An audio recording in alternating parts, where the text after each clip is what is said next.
Good morning, everybody. We're live from the birdhouse and we are into spring migration, which is really exciting.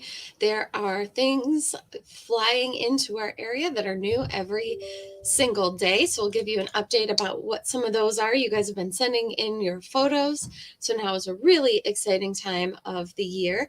As always, we love to know what kind of things you're seeing, especially right now as every day people are getting new and different things in their yards. So absolutely put those in the comments. If you have any questions, you can absolutely put those in the comments as well. And we will get started here. First of all, we've been getting, again, lots of questions about mason bees. They are out right now. So now is the time to put out a house if you're interested in attracting them. We still have plenty of them here at the store. So mason bees, they use these little houses that have tunnels in them, either made of bamboo or little paper straws, and that's where they will lay their eggs, and out will hatch those mason bees in the following spring. So mason bees are really great pollinators. If you have anything in bloom right now, they're a really strong pollinator for any kind of flowering trees and these early blooming plants we have right now. So they are still buzzing about, and you can attract more to your yard by putting up a house. But we are talking mostly today about birds, of course, and we are in migration mode here in the US. And I love this website called Birdcast. It is put on by the Cornell Lab of Ornithology.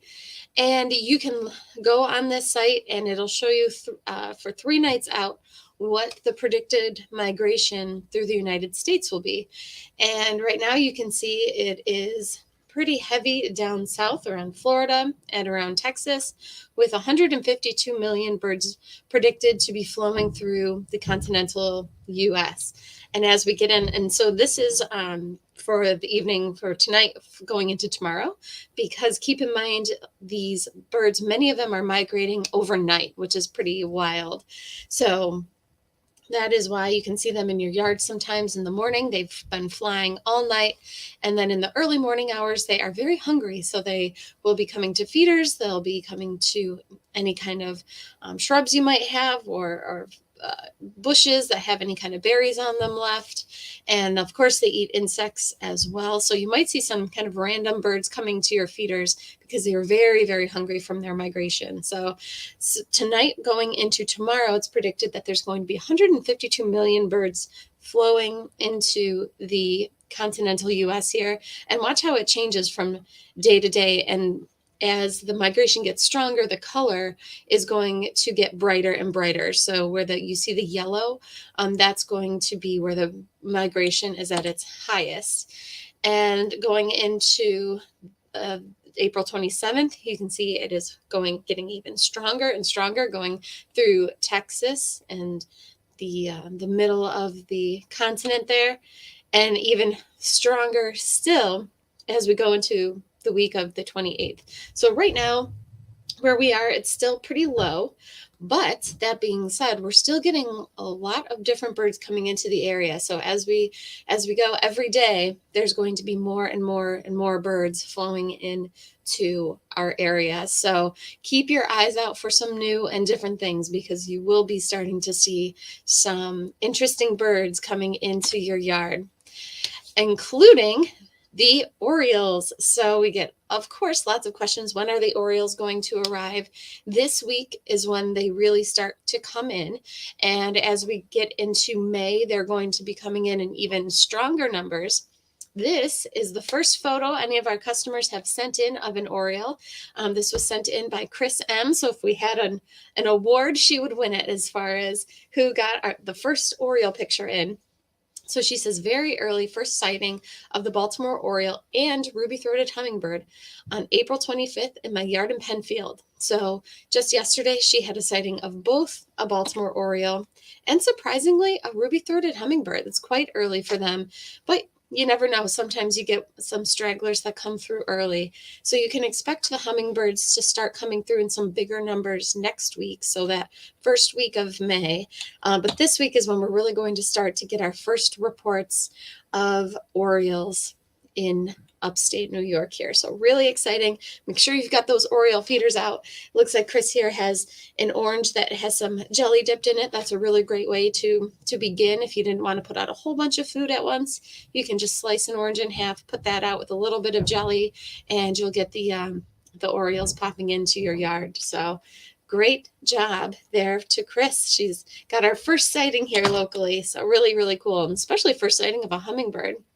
So there's been some smatterings of different reports of Baltimore Oriole around, none in Rochester. That was the first one, but I haven't seen anything about a ruby-throated hummingbird. So really, really cool.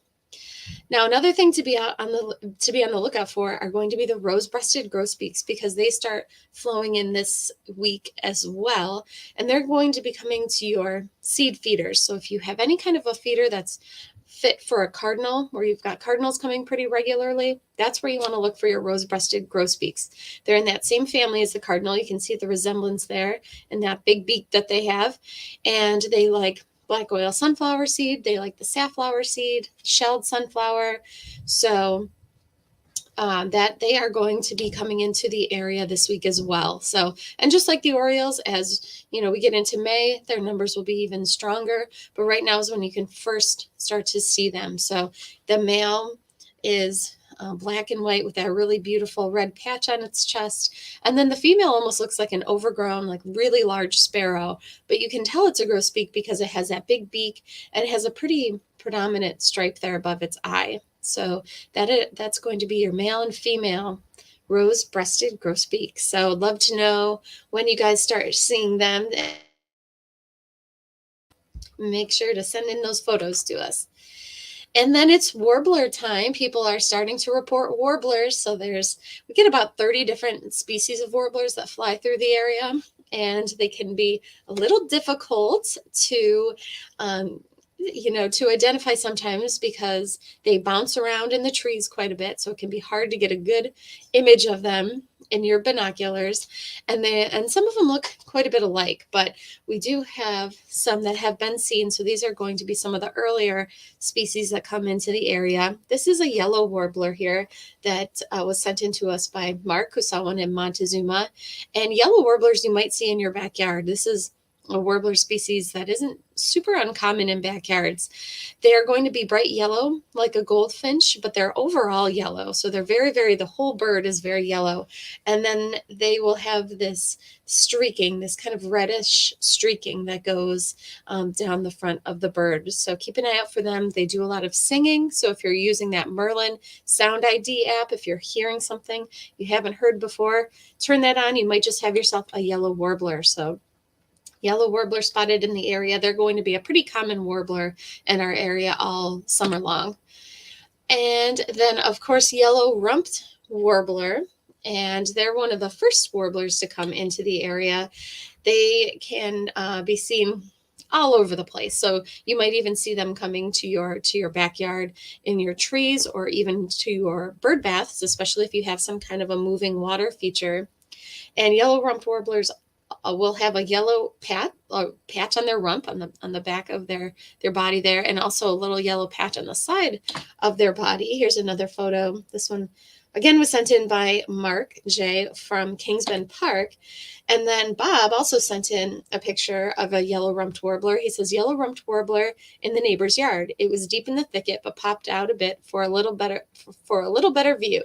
The photo in the thicket lets you see the yellow rump patch. So the markings on this bird aren't quite as striking as the other one, but I love this photo here because this is the warbler's kind of facing away from us, but you can see this little yellow patch on the back of its rump there, and that's why you might hear people calling them butterbutts. That's another, it's a little slang term there for the yellow rumped warbler. So they have been spotted in the area, as well as some other warblers. Keep an eye out for black and white warbler, especially on the trunks of trees. They're known to kind of creep up the trunks of the trees and along different branches of trees. Almost think of how a nuthatch does it, or a brown creeper does it, how they kind of creep around on the trees. Yellow or black and white warblers are known to do that as well. So there's really not another bird that looks quite like them There's another warbler species called the blackpoll warbler that is black and white like this, but they'll have a black patch on the top of their head, almost like a chickadee. So if you see something that is black and white striped like this, it's probably going to be a black and white warbler. And then palm warbler have been spotted as well, another yellow colored warbler. So a lot of the warblers are yellow in color. And the palm warbler has a chestnut cap on the top of its head. So that is your palm warbler, another bird that's been seen. And pine warbler are also around, another yellowish colored warbler, but it does have these pretty defined stripes on its wing. And every once in a while, we hear reports of pine warbler coming to a feeder, especially this time of the year when they're migrating in. They're super hungry. There's not a lot of insects out there for them to eat yet. We get reports of them sometimes coming to sunflower hearts and sometimes suet. So keep an eye out on your suet feeders, especially this time of the year, and any kind of feeder you have that has sunflower in it, especially if it's sunflower hearts. And sunflower hearts are those insides of the sunflower, so it's no shells. And because they're so small, it's easy for a lot of these smaller birds to eat, so they don't have to crack open that shell with their beak. They can just get to the good stuff, if you will. So if you have anything with sunflower hearts out, you might get some of these kind of random migrants coming in. And here's another very cool photo sent in by Bob. Look at this bird. I don't know if we've ever talked much about this species. This is a blue-headed vireo. So there's different birds around called vireos. We get red-eyed vireo, we get warbling vireo, there's a Philadelphia vireo. The blue-headed vireo looks quite different from all of the others. It does have this grayish bluish head and this bright white ring around its eye. And Bob said and he says, very happy to see this beautiful bird on a warm Sunday morning. A blue-headed vireo, thankful to the Merlin app again for notifying me it was around. I often just use the app when I think I hear something different and just passively let it listen and let me know what is around. Then I waited until I could locate it where it is, which took another 20 minutes. So using that Merlin Sound ID app, Bob was able to see or hear that there was a blue-headed vireo in the area. So you just never know what might be around, especially right now as birds are flying in and flying out of the area. So really cool sighting there of a blue-headed vireo. And there are some more bird photos from you guys. So here are some photos from Mendon Ponds Park, which were sent in by Mark. He says, very active with lots of field sparrows, chipping sparrows, and spotted in Eastern Towhee. So here is a field sparrow here, kind of a nondescript little bird. It's kind of got that same posture in this photo as a song sparrow would, but you can see the colors are different. The song sparrow would be more of a darker brown with stripes on its body and breast, and usually a little kind of polka dot there in the center. But this is a field sparrow. Here's another photo of it right here. And then there are chipping sparrows as well. And the Eastern Towhee. So here is an Eastern Towhee, which is also in the sparrow family. And it's got kind of a chestnut colored orangish wash on the side of its body, really black head and white breast. And here it is singing. And it has that bright red eye too. So that is your Eastern Towhee. Nothing else looks quite like it around here. So some really neat sightings there in Mendon Ponds Park. And here's some more Mendon Ponds Park photos sent in by Mark. This is a white-throated sparrow right here. So they get their name because they have that white patch on their throat there. They've got black and white striping across their head, and then that little yellow patch next to their eye. So the colors on this bird are quite striking. Sometimes they're not quite that bright, but the coloring on this bird is really, really nice. And then here is a red-tailed hawk. And you can tell the red-tailed hawk, this one is quite light in color, but it does still have that streaking on its breast there. So that is your red-tailed hawk, a lot of them around right now. And an eastern bluebird. And eastern bluebirds, we're hearing from people They are sitting on their eggs. Most of them have started their first brood, and they'll have anywhere from 2 to 3 broods a year. So don't be discouraged if you haven't seen any coming into your houses yet. There is still time. But the eastern bluebirds, many of them have laid some eggs, and they're sitting on some nests right now. And here's a picture of a male eastern bluebird. And then here is a brown creeper. So we've talked about them in the past. Just like how that black and white warbler will kind of crawl up and down trees, so does the brown creeper. And brown creepers tend to creep up trees. So they'll start at the base of a tree, creep their way up, and then usually once they get high up in the tree, they'll fly back down to the base and start creeping back up again. They're looking for little insects and things that could be hiding in these little pieces of bark here in the tree. So they go the opposite direction of the nuthatch. So nuthatches are known to go down trees, and brown creepers go up. And then here's an eastern phoebe, a type of flycatcher. And blackbirds. Lots of reports of blackbirds are really coming in some big numbers. And here's the female red-winged blackbird. She looks quite a bit different than the male.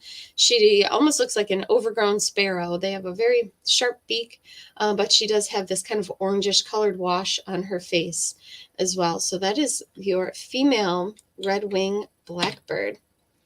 And finches. So many reports of finches. The finches seem to be very, very hungry. So both the goldfinches, the American goldfinch here, the house finches, purple finches, they are here all year round, with purple finches being more common in the wintertime, but they are turning into their bright gold coloration. They're molting their feathers and getting their beautiful plumage for the spring. So these pictures were sent in by Rich, who says house finches and goldfinches are common at our feeders. The goldfinches are much brighter in color now. So you can see in this photo here, there's the goldfinch is starting to molt some of its feathers there, and it's almost completely done. So it still has some patches where you can see those drab colors there that it has throughout the fall and winter, but it's starting to get completely gold. So, and they're starting to sing too. I've got one that's quite chatty in my yard, singing its little heart out. Goldfinches don't start nesting until way late though in the season. So they're one of our last nesting songbirds, and they start nesting around July. So they've got a way to go right until they start nesting, but they are starting to sing. There's some more great photos there of the finches.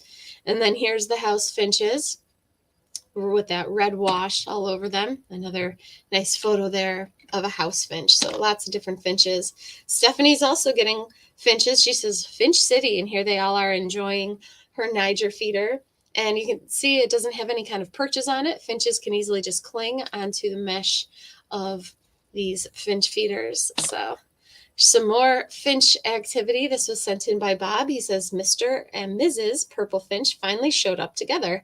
I always find it amazing how different the males and females can appear. So the male is on the right here, very purplish in color. And on the left there is the female. So the female purple finch looks a little bit like that female grosbeak when we're talking about rose-breasted grosbeaks.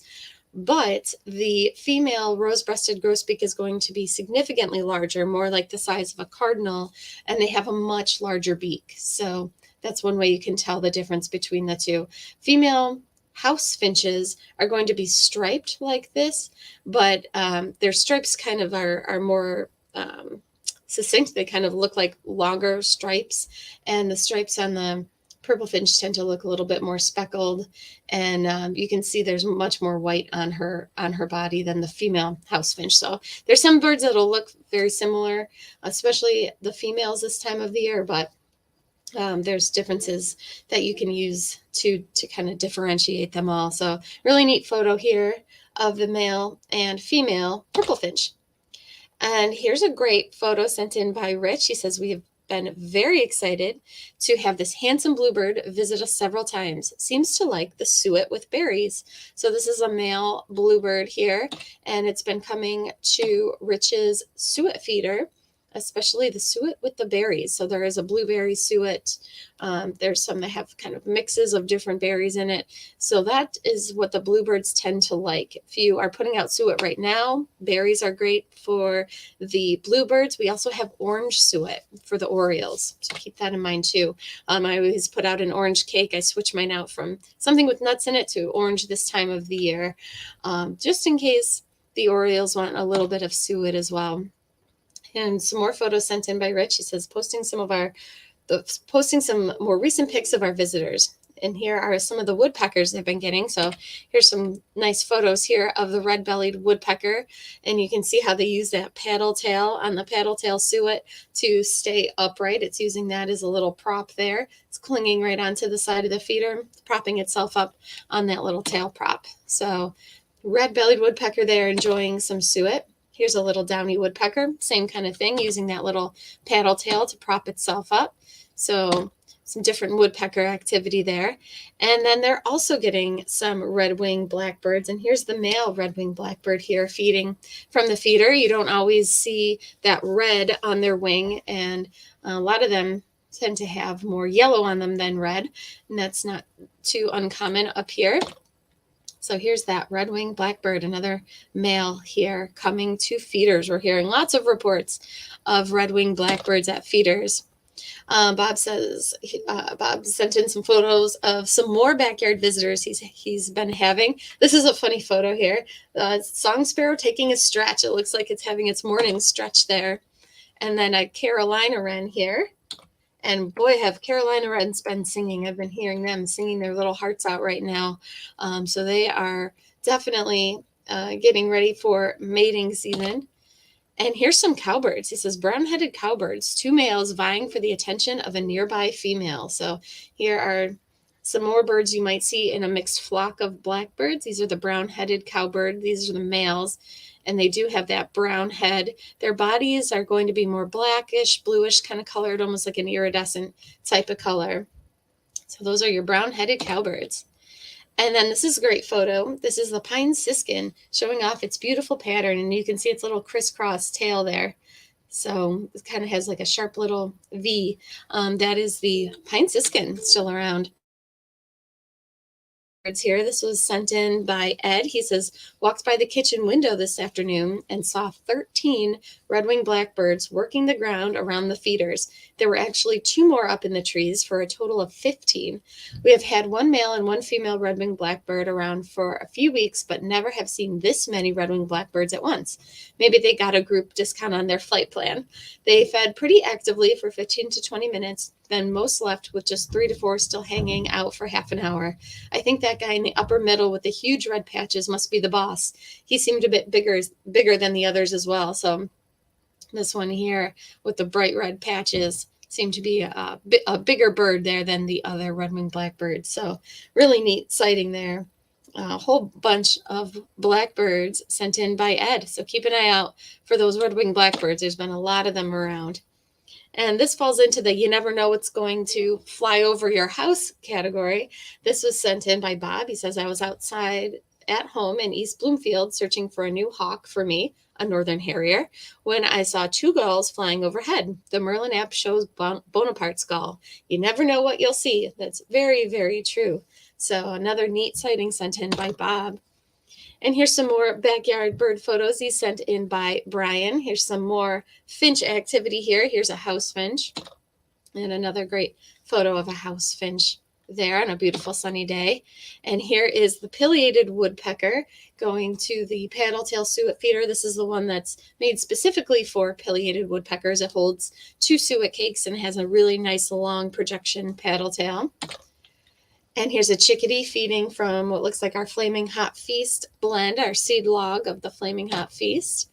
And now here's something you don't see every day, a cardinal perched onto a corn ring. So I wonder if it was eating the corn or just hanging out. It's hard to say, but it looks like this was when we had some snow on the ground still. So could have been a little desperate for food. So not a thing you're going to see every day is a cardinal going after some corn. And then here is the female cardinal, looks like eating some of that Flaming Hot Feast blend as well. And it's still that time where you might find a whole bunch of different sparrows underneath your feeders. Right now, some of our spring sparrows are coming in. The more winter kind of sparrows are going out, including the juncos. Some people are still getting dark-eyed juncos, but they're on their way up north, so they are on their way out until the fall. But here's a chipping sparrow. I've been seeing a chipping sparrow in the yard here and there myself. They're going to be pretty small, almost like the size of a chickadee, and they have a chestnut cap on the top of their head, and they've got this black stripe that goes through their eyes. So that is your chipping sparrow. And then here's the field sparrow. We saw some other photos sent in of field sparrow. So here's another field sparrow there, kind of a nondescript, kind of just light brown colored sparrow there. And like its name suggests, it likes a nice open habitat. So if you're looking for bluebirds and you see some kind of sparrow hopping around, it could be a field sparrow. Could also be a song sparrow out there, or a multitude of other things. Here's a white-throated sparrow. I believe it was Mark sent in a photo of a different white-throated sparrow with really striking coloration, but this is what a lot of them look like too. So not necessarily that bright coloration, but you can still see that white patch on its throat, the striping on its head, and then that little patch the little yellow patch by its eye. So you might also still see some tree sparrow, and they're going to be going further north as well, but they've got the chestnut cap on their head. They don't have the black line going through their eye like the chipping sparrow does. And so the tree sparrow has the chestnut cap on the top of their head, and they have what's called a bicolored bill. If you look at its beak, the top of it's black and the bottom is yellow. So that's your tree sparrow, and it has a little dot on its breast usually too. And then there's the white crowned sparrow, something you'll probably see underneath your feeders, more so than on your feeders. They're not going to have that little yellow patch by their eye like the white-throated sparrow does, and they're going to be significantly bigger too than the white-throated sparrow. But you might see one of these guys. This is a song sparrow.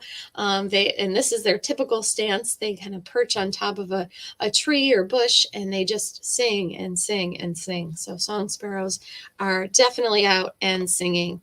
So thank you guys for watching. Make sure you definitely get those oriole feeders out, as we've gotten our first sighting locally sent in by Chris. So here is the photographic evidence that they have arrived. So usually what happens is you get a couple that come in early, and then all of a sudden there's a day where a whole bunch, all of a sudden the phone starts ringing like mad. Everybody is seeing their orioles. So it's probably going to be someday this week that they really start coming in. And as we get into May, there's going to be a big push of them. So keep your eyes out at your feeders. And you never know, Chris also sent in a photo of a hummingbird. So stranger things have happened. You might get a hummingbird also early on, before they normally come. And Deanna says, wow, jackpot for Chris. Yes, I agree. Randy says, put out a few hummingbird feeders this morning. Yeah, I don't blame you. I would too. It's time. I was going to wait until the weekend, but I might get my feeders out after I get home from work. Randy says he's been seeing grackles, red-winged blackbirds, and goldfinches this week. Also, a small brown bird that looks like a sparrow and creeper, but was on the ground. Was it a creeper? Probably not. If it was on the ground, it could be one of those chipping sparrows. If it's a small sparrow on the ground, could be that. That would be my best guess. But there's several things it could be. Creepers are going to generally stick to the trees. Anne says we have a pair of eastern bluebirds that started sitting on their egg. Started sitting on their 4 eggs this past week. Hope to see tree swallow, and that they use the swallow house. Yeah, so if you are in the same habitat as the bluebird, if you're in the kind of habitat that bluebirds like, you've got good luck at attracting tree swallows. So they also like those big open fields and meadows. So they start nesting a little bit later than the bluebirds do. So you're still in good shape as far as attracting them. So it sounds like Anne has a bluebird sitting on 4 eggs. So that's exciting. Randy says, oh, a pair of cowbirds, and the male was courting the females. He raised his head high and chased the female. It was cute to watch. Yes, you'll see a lot of that this time of the year. We've heard people talking about flickers doing displays at their feeders where they're almost doing a dance, kind of climbing up and down the pole. if you're getting woodpeckers in your yard or, in your trees, look for them doing kind of a mating dance in the trees. So it's that time of the year. Dog named Boo says, yesterday I saw a male grosbeak for the first time. This year. Beautiful bird. Yes, they are very, very beautiful. So keep your eye out at your feeders for the grosbeaks. Both the male and the female. We'll start getting a bunch of reports about them coming in probably this week. Dina says, fabulous photos as usual. Thank you for sharing. And a dog named Boo says, I've had bluebirds all year. Is that normal? A lot of people have been getting bluebirds all year. It's kind of hit or miss. Your odds of having them all year, it varies. So some people, if they had them all spring and all summer, and if they've been having bluebird boxes and they were having babies, their chances seemed pretty good of having them in the winter, especially if they kept some kind of food source out for them and water. So they were coming to heated bird baths quite a lot over the winter. That being said, it's just kind of like robins. Some of them migrate south, some of them don't, and they can find food naturally in the winter. And if there's enough of it around naturally, then some of them do stay. So it's not abnormal, I guess I should say, to have bluebirds all year round. Dog named Boo also says, red-bellieds love the sunflower hearts too. Yeah, the sunflower hearts are a hit with most birds. Sunflower seed in general will give you the biggest diversity of birds out of any one type of seed. And if you take it out of its shell, so the birds don't have to crack it open, that will open you up to even a larger diversity of birds, which is pretty exciting. And a dog named Boo also says, love the pair of pileated woodpeckers I get year round. Yes, I would too. Those are really, really neat to see any time of the year. Stephanie says, twice this week I was drawn to look up after hearing a crow carrying on, only to see it dive bombing a hawk. The first time the hawk was just perched atop a streetlight. The second time the hawk was in flight. Seemed so bold. Yeah, birds are very bold this time of the year. Anytime that they are getting too close to a pair of birds or getting too close to a nest, you might see some smaller birds starting to dive bomb other birds. Red-winged blackbirds especially, you'll see that happen a lot. Red-winged blackbirds will even go after hawks. So pretty bold. And that's a neat sighting there. Crows can be quite bold, but crows are also some perpetrators of different things too. They're known to raid nests of other birds. So you might see some smaller birds going after crows ultimately too, because they do eat eggs and even nestlings sometimes. So Randy says, a neighbor gave me a bag of oranges and shared a couple with the neighbor for orioles. Yes, the oriole feeder and bluebird feeders are out. Attracting your orioles. And he says, chickadees are back. I'll be sitting next to Niger feeder with seeds in the hand. They will eat from my hand. How cool is that? Yeah, speaking of birds that are bold, chickadees can be quite bold as well. Stephanie says, I put on my oriole feeder with oranges and birdberry jelly, and the squirrels keep stopping it out. I've never had squirrels mess with it in the past. If I put out live mealworms instead, is it too soon? So it might be too soon for the orioles. They might eat the live mealworms. It seems like early when they first come in, they want something that has a lot of sugar in it.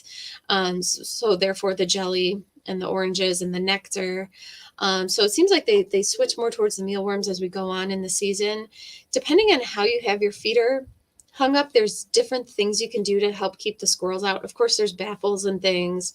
But if it's on kind of a smaller hook, you can put something called squirrel slip on it so they can't get a grip and they just keep sliding down the pole. Also, people have had really good luck with putting out squirrel slinkies on smaller poles too. I know that's what I put my oriole and hummingbird feeders on. I don't have them on a huge shepherd's hook. I just have them on smaller, thinner hooks throughout the yard. So putting squirrel slip on it can keep them from climbing up, and the slinkies those are the two things I would recommend if that is helpful. So it looks like that's everybody's comments and questions for the day. We will be back on Saturday with another broadcast, and we will see you then. And until then, if you see any neat birds, try to snap a photo or let us know what it is you're seeing. It's always exciting, and hopefully you'll get some orioles in your yard this week, and we will keep you posted on what's flying in, and talk to you again on Saturday. Take care. Bye-bye.